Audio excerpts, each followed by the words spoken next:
Great. Well, thank you, Kusal, for making this all possible. And today it is my great pleasure to introduce Carlos Larrea. I had the great privilege of spending some time with Carlos in Ecuador, in Quito, back in 2019, when I was looking into the possibility of expanding agroforestry land use in the Andes and Amazon regions of Ecuador. And Carlos was the go-to person. All signs pointed to Carlos when I was in Quito, trying to get to the bottom of what the issues, the problems, and the constraints and the opportunities for expanding agroforestry. So I've been following Carlos's work since then, and I'm just delighted that he's here to share some of his deep experience with us. Carlos holds a PhD in political economy from York University in Canada. He did his postdoctoral studies in health and development at Harvard University. Before that, he did a master's degree in social sciences in Argentina. Currently, Dr. Larrea is a professor at the Universidad Andina Simón Bolívar in Quito, and he coordinates the area of environment and sustainability. He's consulted for numerous international organizations, including UNDP, UNICEF, the Pan American Health Organization, IUCN, World Bank, and others. And he publishes extensively. He has more than 15 books and 100 articles. His current research interests focus on international mechanisms for keeping unexploited fossil fuels in the ground in biodiverse hotspots. And he also works on low emission development paths for the Andean and Amazon countries. And so he's going to share his experience with us today on alternatives to extractivism in Ecuador's Choco cloud forest. Welcome, Carlos, and thanks again for being here. Thank you very much for the invitation. I am trying to share my screen so we can see my presentation for today.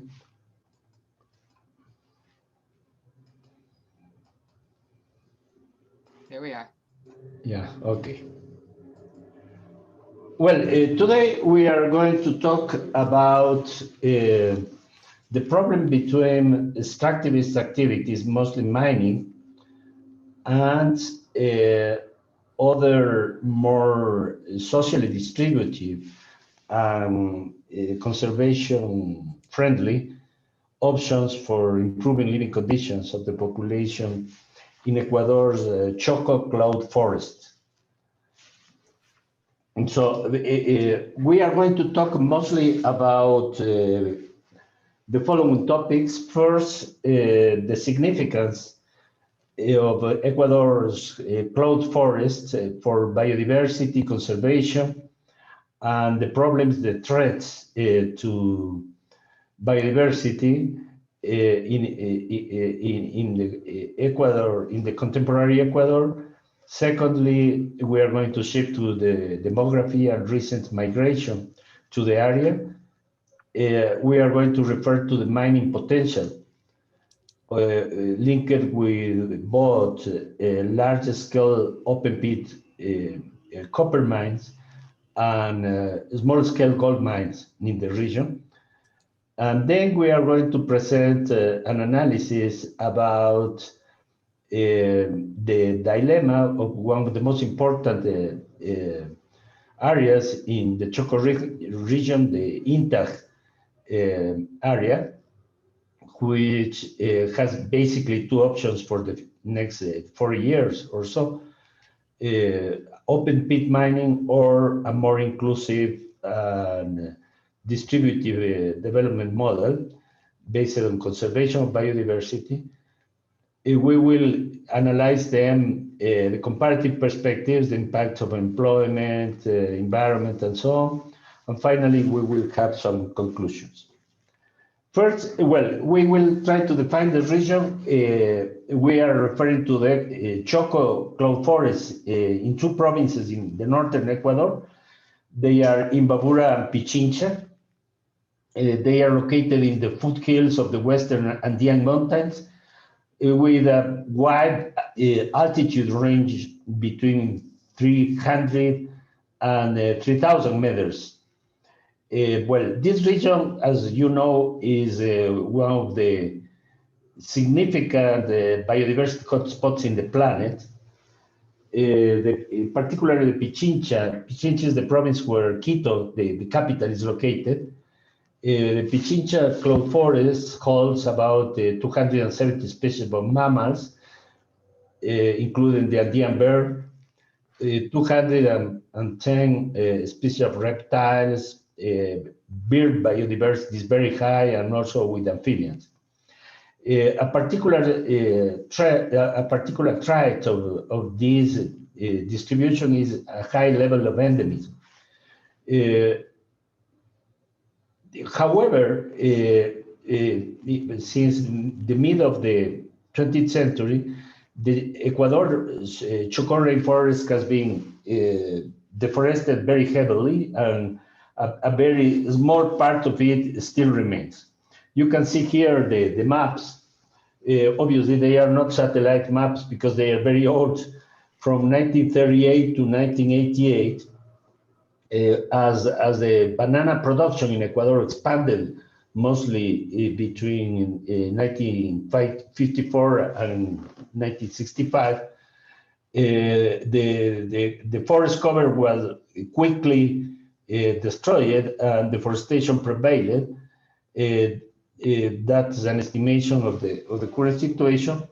And now we can see, using contemporary satellite information, the remaining primary forests in northern coast of Ecuador, is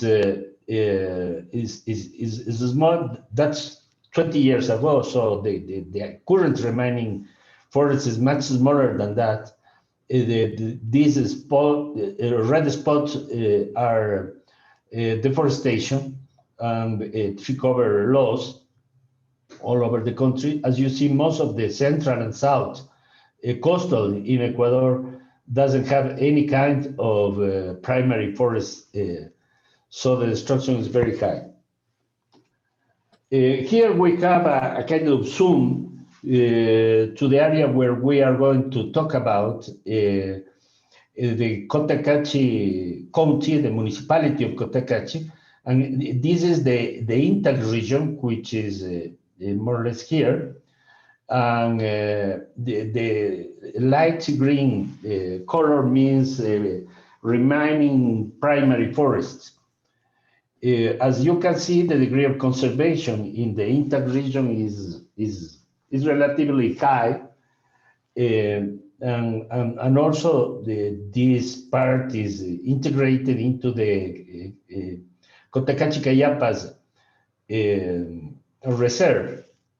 And so the potential for keeping biodiversity is still very high. More or less the same happens in the south a little bit. That is the Pichincha province. You can see here part of the Quito city where I live.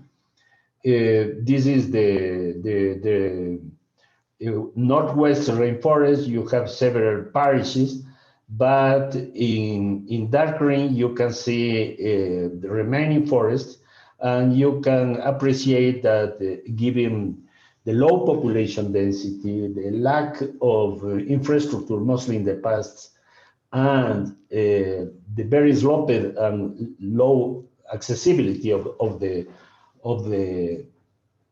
land, you can see an important remaining portion of rainforest here. Well, here we have an analysis of population growth in two specific regions. In blue, you have the Intag region in Imbabura province, which will be the subject of most of my presentation today. And secondly, the Mindo region, which is much closer to Quito. And finally, in the gray color, you have the indices of population growth, of population for the country as a whole.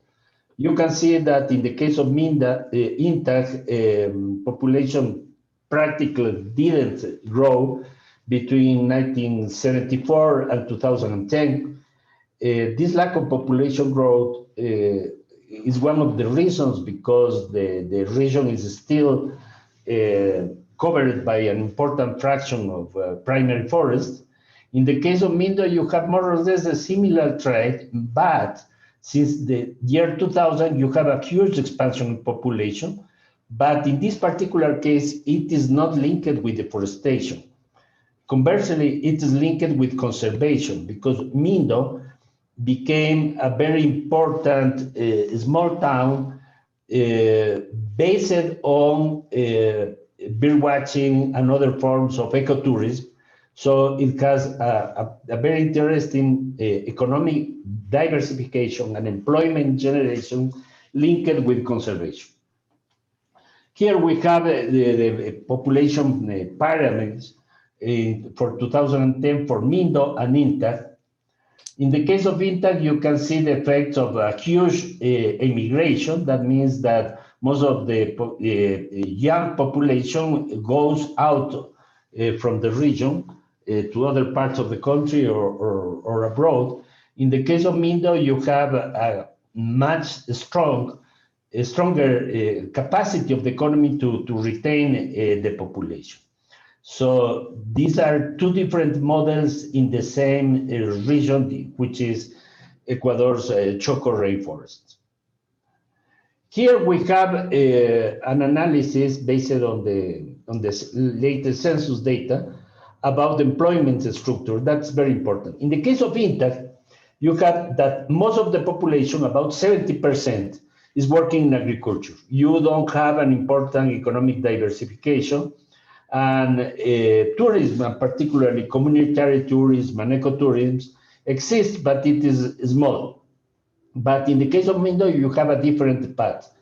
First, the agriculture is still important, but you have an important process of diversification from agriculture to tourist activities. And you have a 20% direct employment linked to tourism. As I have said, for example, bird watching, that's one of the most important places in Ecuador for bird watching. It's very close to Quito, so and you have other forms of tourism that are very important. That is the setting. However, there is also a problem with threats to biodiversity linked with the large-scale mining potential of several places in the Choco region. Particularly in the case of Intag, Codelco, which is the national mining company in Chile, recently confirmed a large cupid reserve in Intag with more than 5 million tons of copper, with very low concentration, actually 0.45%, which is actually bad. But you have also additional molybdenum reserves. That is an important potential. We had mining exploration in the region of Intag for about 30 years. So a large open pit mining project has been designed. It has very, very strong impacts on biodiversity and water resources. The technology using for open pit mining is very destructive, and it heavily contaminates water. That's one of the very serious problems, and obviously the potential for biodiversity conservation in the region will collapse. In addition to that, the project has been strongly criticized because of the seismic risk. This is a very seismic region, very close to a volcano, the Cotacachi mountain. And there's a specific study from Utah University showing that the seismic rates of the tiling dam, which is built to store residuals from the open pit mining, is very dangerous. So currently the project is stalled because of a legal conflict between Codelco, the Chilean company, and INAMI, which is the national mining company in Ecuador.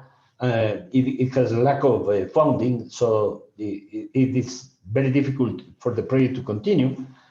A very large capital investment is required, more than $4 billion.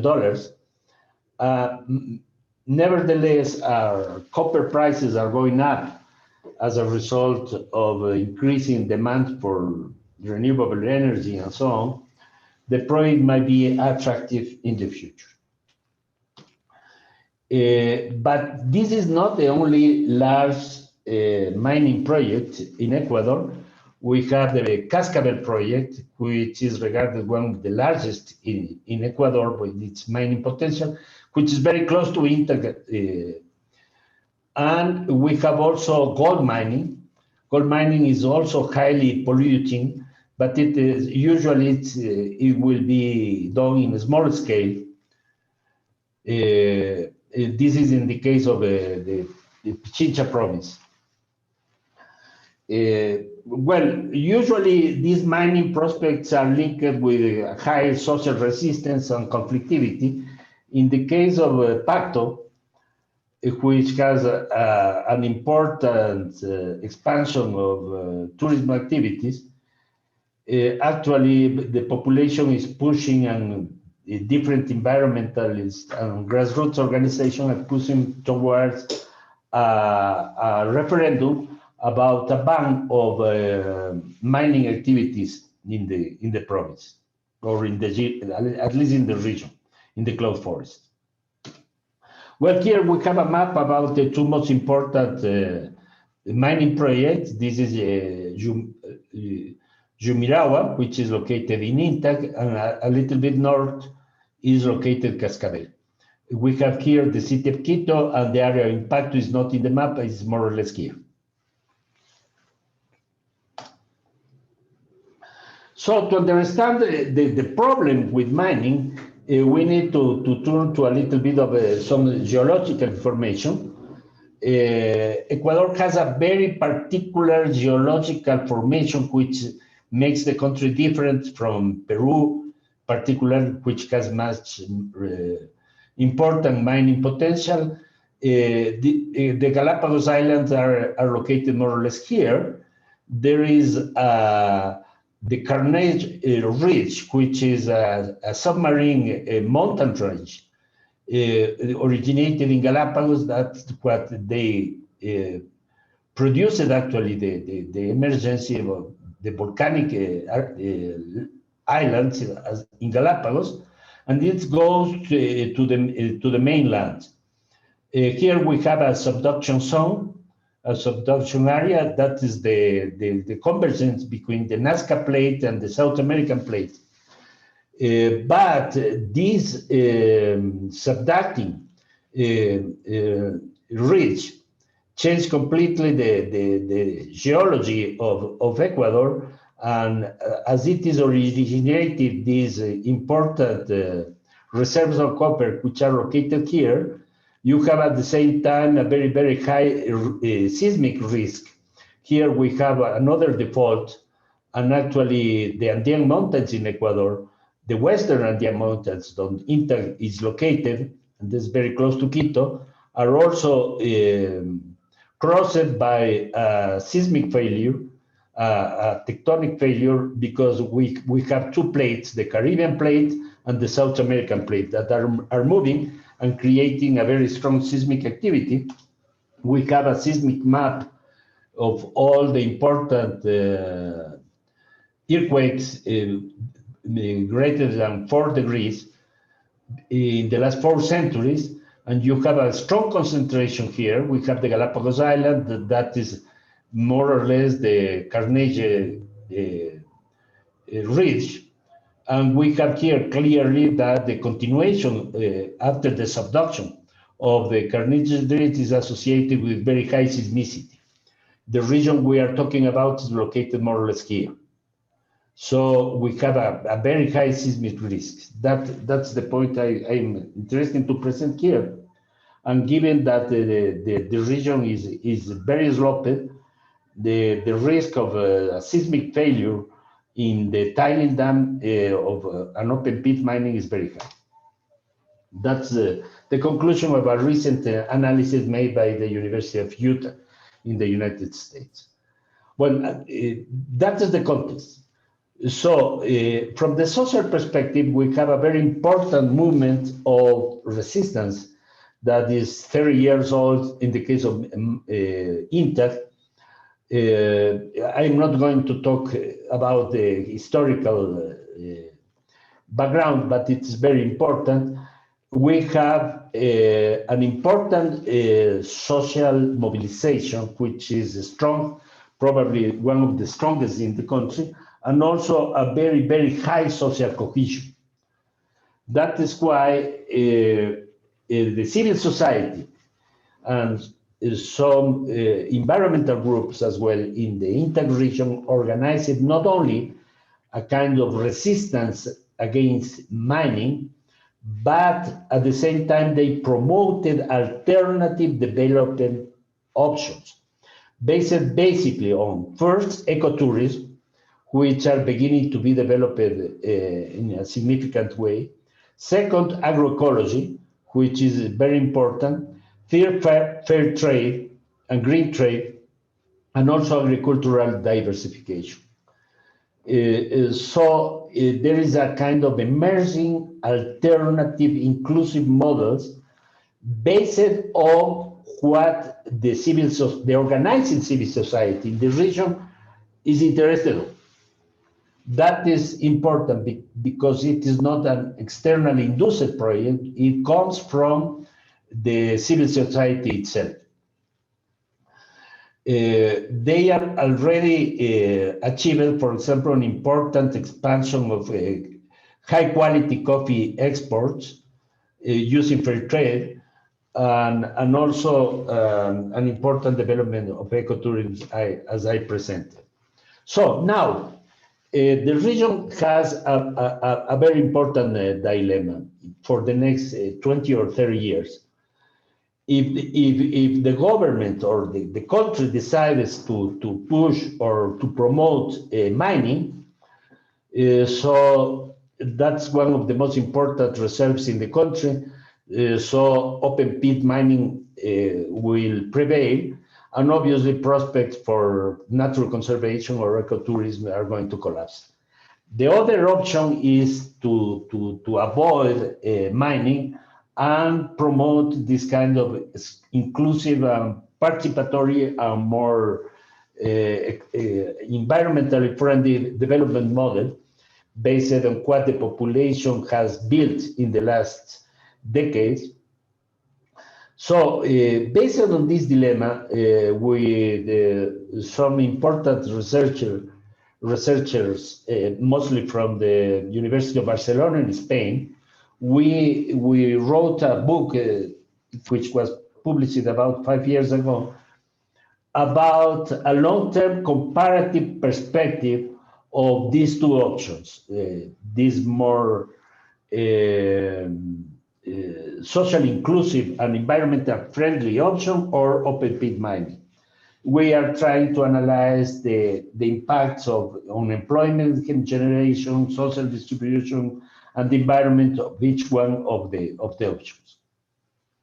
How we did the analysis? Basically, we used the case of Mindo as a kind of example because it's a region with the same ecosystem, the cloud forest, but much more developed in terms of that in this region, tourism already expanded much quickly. So that we created a forecasting model for the next 40 years, mostly based on a kind of convergence between the current situation in Intag, which has still a very low employment diversification, towards a path which was similar to the present situation in Mindo. We used census data, the latest census data for all the regions, and also information from different sources about, for example, the impact of mining and so on. Here we have briefly some of the results of the model. That is important. There is a mistake in employment generation. In the blue line, we can see a kind of forecast between 2009 and 2010, which is the date of the census, the latest census in Ecuador, and 2035, the next 25 years, of the potential employment expansion linked with both tourism and agroecology, mostly, and also some infrastructure development. Both tourism and agroecology are very employment intensive, very labor intensive. So the potential employment generation is very high. And also, as the population is already organized and has a strong potential to promote it, they have already an experience, they have already the willingness to do that. It was this the result of the forecasting projection. In the case of mining, you have an initial high direct employment generation during the construction period of the mine. But once it entered, we have a kind of stable direct employment generation. And when the mining finally ends because of the exhaustion of the ore, then employment disappeared. That's the situation. We have a comparative comparison of the potential for employment in both cases. But actually, from the social perspective, direct employment generation is not the most important point. Usually, the most important social expansion comes from an indirect employment generation. So, including both direct and indirect effects, you have this expansion of employment. So about 7,000 employment can be created by agroecology, alternative energy expansion, also with, for example, small hydroelectric dams and so on, and ecotourism. That's the direct expansion, and that's the indirect effect.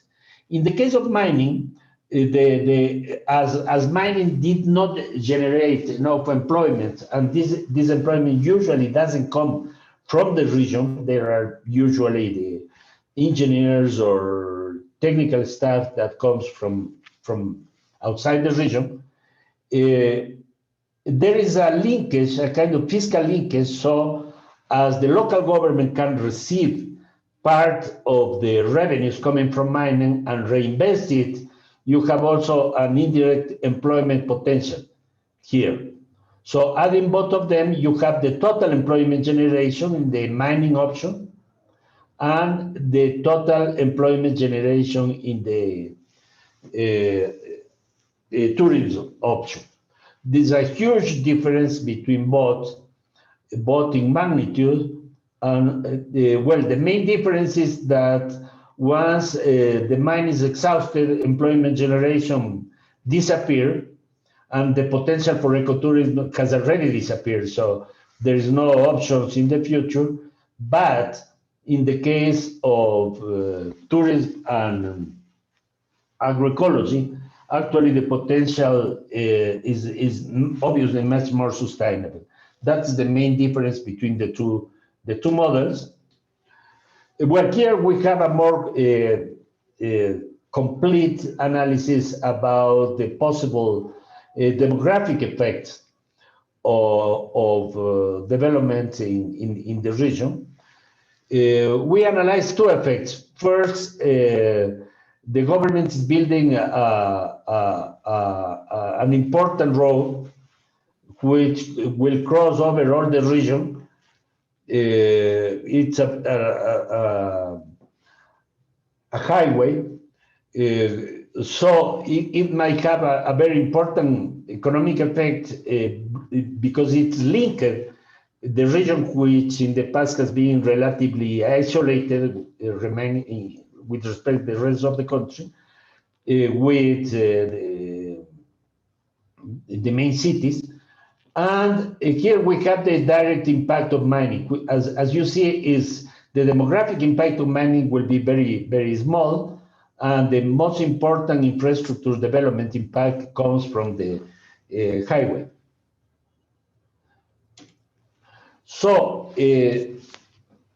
essentially, in our analysis, we concluded that the option based on ecotourism and low impact agriculture production provides much better results in terms of social inclusion, mostly employment generation, social distribution, and one of the most important points, environmental sustainability. Because obviously, as ecotourism depends on the biodiversity, it doesn't affect substantially biodiversity, as the case of Mindo demonstrated. And secondly, agroecology techniques also are low impact. They have a low environmental impact. The mining option obviously has a kind of enclave structure that means that they have a very, very small direct linkages with the local economy and have only a temporary effect on employment that will be followed by a sharp declination once the mineral is exhausted. Well, that is the result of the analysis. We not only published in the book, but also we used the conclusions of the book to discuss the results with several organizations in the local population. Nevertheless, obviously the threat of the mining option still prevails. Mostly because it is not a decision to be taken at the local level. In the local level, obviously there's people that thinks that the mining is good, but most of the people obviously oppose mining. This decision will be taken by the national government. It is possible in the future that the national government will act supporting mining in Intag. It has a lack of capital, and the investment is very risky, not only from the seismic perspective, as I mentioned, but also because of the high social conflictivity of promoting mining in this region, because the opposition is very strong. Nevertheless, we think that given that copper prices are going up and probably will remain high in the next 10 years or so, so the potential profitability of the mining option can still remain high. So the conflict still prevails, and actually it's very difficult to predict which option is going to be the one that will be chosen by the national government. Well, essentially, this is my presentation, and I will be very glad to share with you your opinions and to have a discussion about this particular case study that it's actually fascinating. I think the situation in Ecuador is also representative of problems not only in northern regions of the country, particularly in the Amazon basin, but also in some parts of Peru and Colombia. The Andean Mountain, the Andean region has similar problems with mining in different places. We analyzed indeed the particular case study of Intag and the Pacto in Paris in Ecuador, but I think the analysis is representative of the conflicts associated with mining and biodiversity in South America. Thank you very much. Great. Thank you so much, Carlos. That was really stimulating. I'm sure we'll have questions and discussion. I'm going to call on people who have their virtual hands up first, because I can see those first. And if you feel like you're not being seen, please feel free to put your question or comment in the chat, and I'll try to pay attention to that as well. Tashi, do you have a question or comment? Hey, thank you, Professor. I was just wondering, I'm doing a similar study from Johnson Business School here. This is in Colombia, Boyacá, and they are facing a similar problem, the mining and real estate development encroaching. And one of the suggestions that we asked them to do is to take the ecotourism route or things of that nature. The problem is the security is one, B followed by, it's very fragmented, like there's some serious infrastructure that needs to be established before the tourism can come in. And it itself looks like a lot of investment. So I don't know what should we look into going further, because the study is still in process.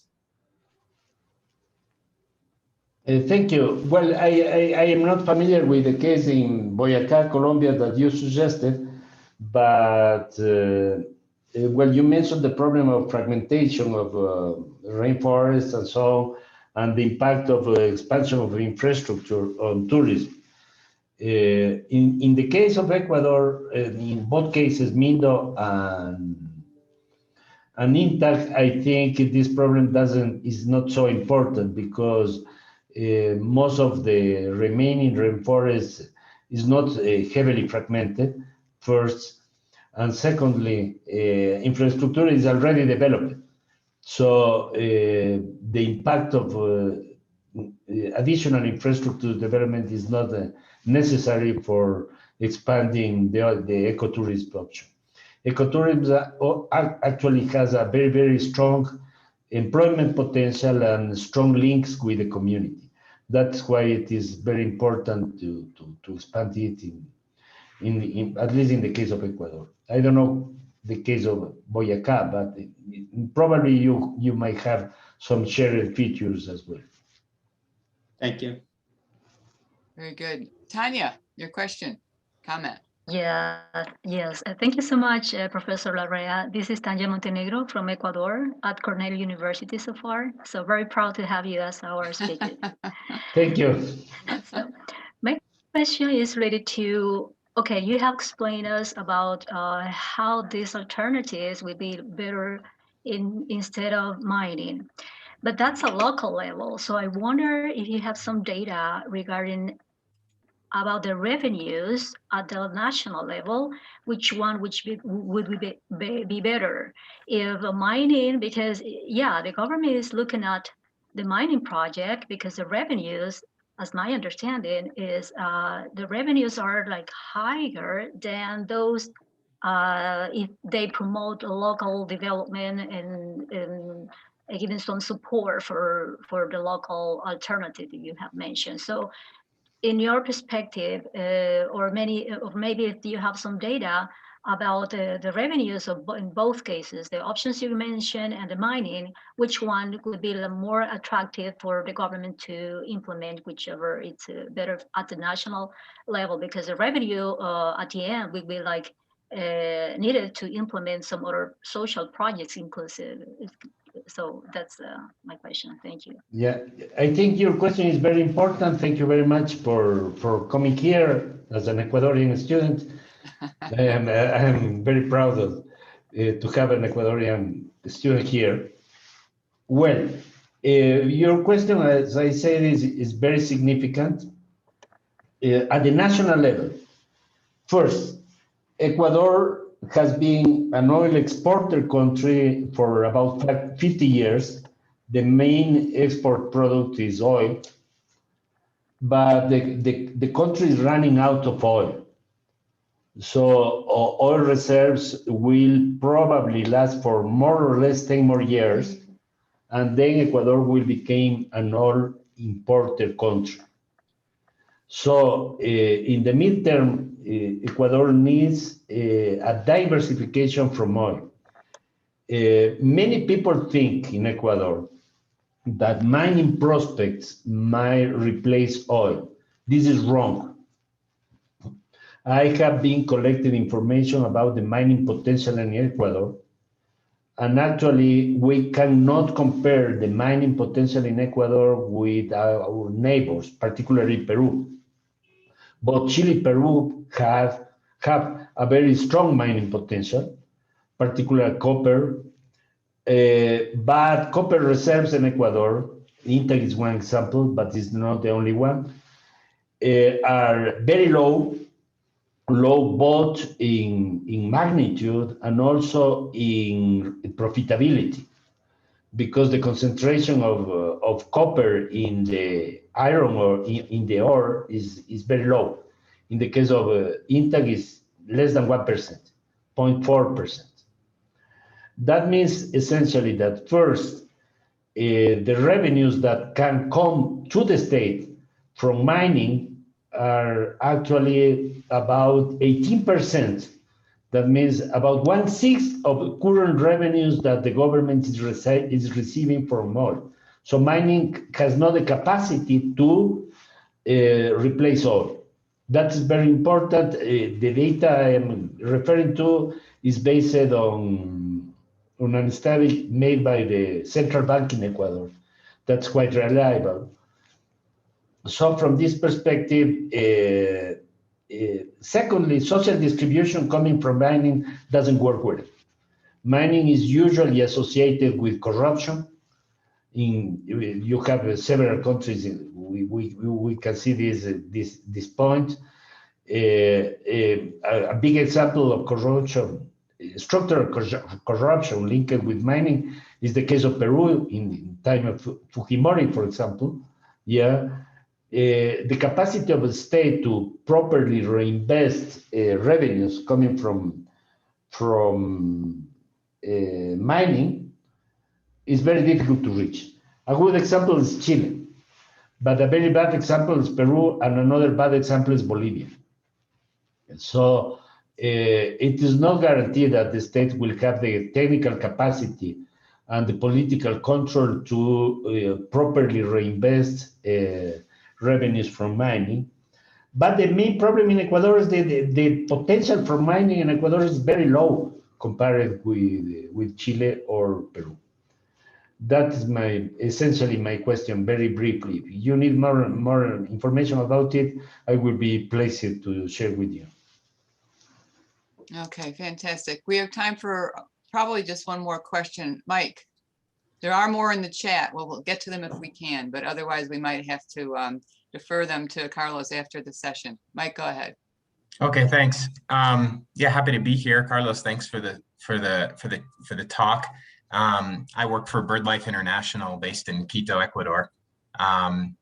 The Americas regional office is based here, and mining is definitely an issue across Latin America that the regional office is trying to work with our partners to try to figure out solutions to particularly mitigate impacts to that mining can cause to some of the highest and important areas for biodiversity. And Intag is certainly high up there with a number of different key biodiversity areas in the Imbabura province and in the Intag area. And so I'm interested in the topic, and I'm wondering, I know that you sort of just spoke to it a little bit, of that mining can be rife with corruption. There's quite a bit of issues with getting really the revenues also reinvested at a local level in a beneficial way. But I'm wondering if you've seen any examples in Ecuador or beyond of sort of a third option where you're looking at maybe a mining that is a little bit done more responsibly, maybe done in areas that have less biodiversity importance, or when they do cause, of course, impacts to habitat and to forests, if there have been examples of good, sound environmental management systems or compensation systems where mining companies are held accountable to do the good remedying and remedial and restoration work after the mining is done. So that's sort of my question for you. Thank you. Actually, the environmental impact of mining depends on the location of the mine. In the case of Chile, most of the copper mining, large-scale copper mining, is taking place in the Atacama Desert. So actually, the impact of mining on biodiversity is very low because the desert doesn't have an important biodiversity. But in the case of Ecuador, most mining projects are located in the rainforest. That is the case of Intag, that is the case of Cascabel, and that's the case of Condor Mirador in the Amazon. To mention the most important ones, there are a couple of more of them, but all of them are located in the Amazon. But I don't know any kind of efficient, low-impact technology that can be applied by large-scale open pit mining that can reduce the environmental impact. It doesn't exist. One very serious problem is water pollution because mining is quite intensive in the use of water. Obviously, they try to recycle water, but water becomes contaminated, and you have a tiling dam where you put all the residuals. You have very difficult, disastrous examples in Brazil about the collapse of the tiling dam. The last one in Brazil produces more than 300 deaths. This risk is very high. You have not only this impact of lives of people, but also an environmental disaster because this water is very highly contaminated with chemicals and highly polluted. So with the current technology, I don't know. Obviously, you can reduce the impact of the environmental impact, but the technology that is currently used is not environmentally friendly yet. Great. Okay, well, we are out of time. Actually, a couple of the comments and questions in chat were very consistent with some of the ones that were asked and comments made by others. And I don't want to keep people too long. So I'll invite Carlos to look at the chat from the recording later. And let's thank everyone. Let's just thank Carlos for being here and for a tremendous seminar. Thank you so much. Thank you.